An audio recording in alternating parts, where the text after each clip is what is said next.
नमस्कार दोस्तों। I am sure कि आज आपने देखा होगा कि स्टॉक मार्केट में काफी बड़ी गिरावट हो रही थी। मैं इसलिए बोल रहा हूं क्योंकि आखिरी समय में थोड़ी बहुत रिकवरी भी देखने को मिली है। यहां पर अगर आप देखोगे तो सेंसेक्स जो है वो 1600 पॉइंट्स यहां पर गिर गया था। तो अचानक से खबर चल रही है कि एग्जैक्टली पूरे ग्लोबल मार्केट में हो क्या रहा है, और स्पेशली हम भारत की बात करें तो यहां पर ऐसा क्या हुआ है जिसकी वजह से अचानक से इतनी बड़ी गिरावट हमें देखने को मिल रही है। तो ये जितने भी फैक्टर्स हैं उसके बारे में मैं आपसे डिस्कस करने वाला हूं इस वीडियो में। चलिए आगे बढ़ते हैं, लेकिन उसके पहले अगर आप यूपीएससी या फिर किसी भी एग्जाम की तैयारी कर रहे हैं तो आप हमारे ऐप को डाउनलोड कर सकते हैं या फिर studyIQ.com विजिट कर सकते हैं। वहां से सारी जानकारी आपको मिल जाएगी। तो चलिए सबसे पहले हम देखेंगे कि एग्जैक्टली हो क्या रहा है, हम इसकी चर्चा क्यों कर रहे हैं। जो अगर आप बेंचमार्क इंडेक्सेस देखेंगे, बेंचमार्क इंडेक्सेस का मतलब होता है कि जैसे निफ्टी हो गया, सेंसेक्स हो गया, तो यहां पर आप देख सकते हैं कि आज के दिन ही यहां पर सेंसेक्स के अंदर 1600 पॉइंट्स की गिरावट हुई थी, मतलब दिन के दौरान अगर आप देखिए। लेकिन जो लेटेस्ट जब आज मार्केट क्लोज हुआ है तो यहां पर करीब 1100-1200 पॉइंट्स के आसपास ही गिरावट देखने को मिली है, मतलब थोड़ी बहुत आखिरी वक्त तक रिकवरी हो गया था। लेकिन 19 अक्टूबर को यहां पर अगर आप देखिए तो मार्केट अपने पीक पर चला गया था, इनफैक्ट 62,000 से ऊपर चला गया था। उसके बाद से अब देखिए यहां पर 58,000 के नजदीक आ गया है। तो यहां पर करीब 4000 पॉइंट के आसपास आपको गिरावट देखने को मिल रही है। तो बेसिकली यही कहा जा रहा है कि आज मंडे को भी जब मार्केट ओपन हुआ तो यहां पर काफी ज्यादा सेलिंग प्रेशर देखने को मिला, और इसमें जो सबसे बड़ी बात कही जा रही है जैसे कि राइजिंग इन्फ्लेशन हो गया और इमीडिएट बेसिस पर जो करेक्शन का रिस्क है उसको देखते हुए जो लोग हैं वो बुलिश बेट नहीं करना चाहते थे। तो इसको मैं एक एक करके आपको बताता हूं कि वो कौन कौन से फैक्टर्स हैं कि जिसकी वजह से जो मार्केट है वो नीचे जा रहा है। सबसे पहला फैक्टर बताया जा रहा है कोविड लॉकडाउन के बारे में। भारत के अंदर तो अभी उतने केसेस नहीं बढ़ रहे हैं, लेकिन अगर आप ग्लोबली देखिए स्पेशली यूरोप के अंदर फ्रेश केसेस देखने को मिले थे। इनफैक्ट लास्ट वीक ही मैंने एक वीडियो भी बनाया था जहां पर आपको बताया था कि जर्मनी के अंदर अचानक से बहुत हाई केसेस देखने को मिले हैं। 24 घंटे के अंदर 50,000 नए केसेस, इस तरह की घटना सामने आ रही थी, और इसी को लेकर बहुत सारे देश लॉकडाउन हो गया, बाकी जो रेस्ट्रिक्शंस हैं वो लगाने की कोशिश कर रहे हैं। ऑस्ट्रिया में यहां पर ऑलरेडी बोल दिया गया है कि जो लॉकडाउन है वो लगाया जाएगा, और बाकी कंट्रीज जर्मनी, स्लोवाकिया, चेक रिपब्लिक, ये सभी भी यहां पर अलग अलग मेजर्स ले रहे हैं। तो जो कोविड का रिटर्न है वो यूरोप के अंदर बड़ी मात्रा में देखने को मिल रहा है। ये एक बहुत बड़ा कंसर्न है जिसकी वजह से ग्लोबली अगर आप देखिए तो मार्केट के ऊपर प्रेशर आएगा, और जाहिर सी बात है भारत का भी मार्केट इससे बचा नहीं रहेगा। दूसरा जो कंसर्न है देखिए वो है रेट हाइक को लेकर, अर्लियर देन एक्सपेक्टेड। देखो इसका समझने की जरूरत है कि रेट हाइक का मतलब क्या है। जैसे कि भारत के अंदर आपने देखा होगा जब भी बाई मंथली पॉलिसी आती है आरबीआई की, तो वहां पर हम बात करते हैं रेपो रेट के बारे में। तो ये जो रेपो रेट कम होना, बेसी होना, उसी को रेट हाइक जो है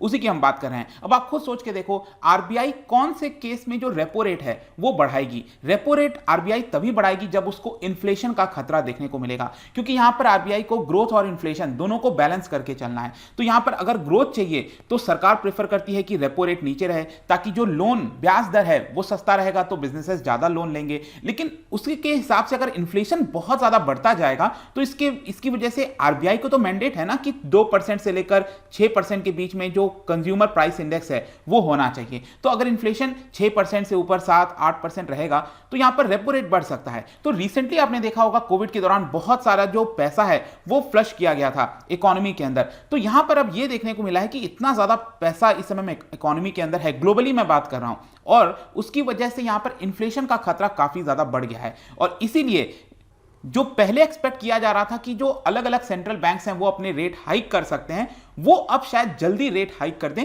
इसकी वजह से भी मार्केट के ऊपर असर देखने को मिला है, क्योंकि जाहिर सी बात है कि अगर अमेरिका के अंदर मान लो वहां की फेडरल रिजर्व रेट हाइक करती है, मतलब लोन लेना मुश्किल हो जाएगा, ज्यादा ब्याज दर लेना पड़ेगा। तो जिन लोगों ने, अमेरिका वालों ने जो भारत के अंदर निवेश किया है, वो लोग भारत के स्टॉक मार्केट से पैसा विड्रॉ करने लगेंगे, क्योंकि वो ब्याज जो दे रहे हैं ना अमेरिका में वो ज्यादा महंगा है। तो इसको आपको समझने की आवश्यकता है। इनफैक्ट अभी कल ही खबर आई थी, यहां पर फ्राइडे की बात है, कि जो जर्मनी की सेंट्रल बैंक है, बुंदेस बैंक इसको कहते हैं, उनके प्रेसिडेंट ने डायरेक्टली मतलब पब्लिकली कॉन्ट्रडिक्ट कर दिया यूरोपियन सेंट्रल बैंक के ऑफिशियल लाइन को। मतलब यूरोपियन सेंट्रल बैंक कह रहा था कि अभी हम रेट हाइक नहीं करेंगे, लेकिन जर्मनी की जो सेंट्रल बैंक के प्रेसिडेंट हैं, उन्होंने पब्लिकली बोल दिया कि देखिए अभी जो इन्फ्लेशन है वो आगे आने वाले समय में 2% से ऊपर ही बना रहेगा। अब देखिए डेवलप्ड देशों में इन्फ्लेशन 3% 4% बना रहना वो थोड़ा सा सही नहीं है। भारत के अंदर तो चल जाता है 4-5% 6%, लेकिन वहां पर एक्सपेक्ट किया जाता है कि 2% के आसपास ही रहे, उससे ज्यादा ना हो।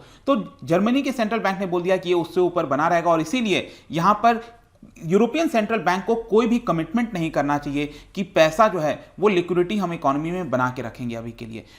तो ये सारे कंसर्न आपको देखने को मिल रहे हैं। तीसरा जो बड़ा कारण बताया जा रहा है वो है क्रूड ऑयल के फॉल को लेकर। क्रूड ऑयल अगर आप देखिए तो पैंडेमिक जब स्टार्ट हुआ था, आपको याद है बहुत बड़ी गिरावट आई थी, $20 पहुंच गया था, लेकिन उसके बाद से क्रूड ऑयल का प्राइस बहुत बढ़ता गया है और रिसेंटली $86 पर बैरल चला गया था। लेकिन उसके बाद से अचानक से क्या हुआ है कि क्रूड ऑयल के प्राइसेस में अचानक से आपको यहां पर फिर से गिरावट देखने को मिल रही है और ये $80 के नीचे अभी लेटेस्ट देखने को मिला है। इनफैक्ट अभी आई थिंक शायद कल परसों ही मैंने वीडियो बनाया था जहां पर आपको बताया था कि जो अमेरिका हो गया वो कंसीडर कर रहा है कि जो अपना इमरजेंसी रिजर्व है क्रूड ऑयल का उसको रिलीज करते हैं। तो वो लोग ये एक्सपेक्ट कर रहे हैं कि वो रिलीज करने से यहां पर जो इन्फ्लेशन है वो काबू में आ सकेगा, क्रूड ऑयल का प्राइस जिस तरह से बढ़ता जा रहा था उसमें यहां पर गिरावट देखने को मिलेगी। तो वो सारे फैक्टर्स को अगर आप काउंट करोगे तो यहां पर कमोडिटी मार्केट में जो ऑयल है क्रूड ऑयल उसमें गिरावट देखने को मिल रही है, तो इसका असर भी आपको मार्केट के ऊपर देखने को मिल रहा है। फिर आप 2-3 दिन से लगातार चर्चा सुन रहे होंगे फार्म लॉस के बारे में। देखिए फार्म लॉस अगर आप एक कानून के हिसाब से देखिए तो एक प्रोग्रेसिव कानून बताया जा रहा था, राइट। ज्यादातर एक्सपर्ट्स कई सारे मान रहे थे कि एक प्रोग्रेसिव कानून है, ये भलाई के लिए हो रहा है कहीं ना कहीं, लेकिन अल्टीमेटली आपको समझना है कि कोई भी कानून अगर लेकर आया जाता है तो वो लोगों की भलाई के लिए है, लेकिन अगर लोग ही उससे खुश नहीं रहेंगे, सही से चीजें इंप्लीमेंट नहीं होगी तो शायद वो सही तरीका नहीं हो सकता है। तो इसी को देखते हुए आप देखोगे तो सेंट्रल गवर्नमेंट ने यहां पर प्राइम मिनिस्टर मोदी ने खुद फ्राइडे को अनाउंस किया था कि उसको रोल बैक करेंगे। तो फार्म लॉ जो है वो वापस ले लिया गया है। विंटर सेशन में यहां पर एक और प्रस्ताव ला के जो फार्म लॉज हैं, तीनों फार्म लॉज, उसको रिपेल कर दिया जाएगा। तो ये एक संकेत जा रहा है कि क्या जो सरकार है वो स्टेप बैक कर रही है, मतलब कि जो रिफॉर्म्स लाने चाहिए इकोनॉमी के पर्सपेक्टिव से क्या वो उससे पीछे हट रही है। यहां पर इसकी वजह ये भी एक बहुत बड़ा कारण आप कह सकते हैं कि ओवरऑल आपको सेक्टर्स में इकोनॉमी में देखने को मिल सकता है कि क्या यहां पर अगर कोई भी विरोध होगा, कुछ होगा तो क्या सरकार पीछे हट जाएगी। तो इसकी वजह से कहीं ना कहीं नर्वसनेस आपको देखने को मिलेगी स्टॉक मार्केट में और यहां पर गिरावट हुआ है। और आखिरी एक और कारण, थोड़ा सा कॉन्ट्रीब्यूशन आप कह सकते हो, वो ये है कि जो अरामको का डील है वो कैंसिल हो गया है अरामको और रिलायंस के बीच में। आज ही मैंने सुबह वीडियो बनाया था, आई एम श्योर कि आपने देखा होगा।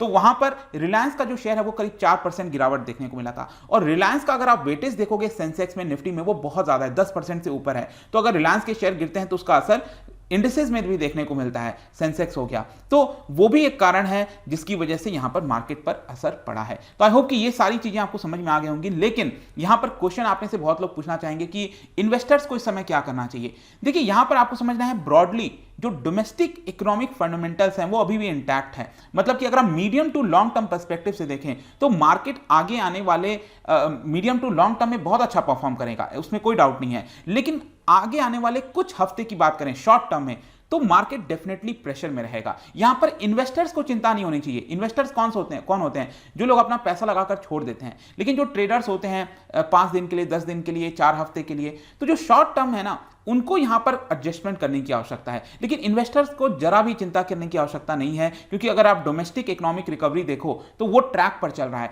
वैक्सीनेशन काफी अच्छे प्रोग्रेस में लग चुका है। तो यहां पर आगे आने वाले समय में जो मार्केट है वो फ्रेश रिकॉर्ड हाई वो बनते हुए देखने को मिलेगा, ऐसा ज्यादातर एक्सपर्ट्स कह रहे हैं। अभी रिसेंटली एक और चीज कारण आप कह सकते हो वो है स्ट्रेच्ड वैल्यूएशन। मतलब कि जो स्टॉक के प्राइसेस आप देखोगे ना तो बहुत हाई वैल्यूएशन हो गया था, मतलब इतना बड़ा बुल रैली आया था। तो डेफिनेटली ये सब लोग एक्सपेक्ट कर रहे थे कि इसमें गिरावट कब होगी।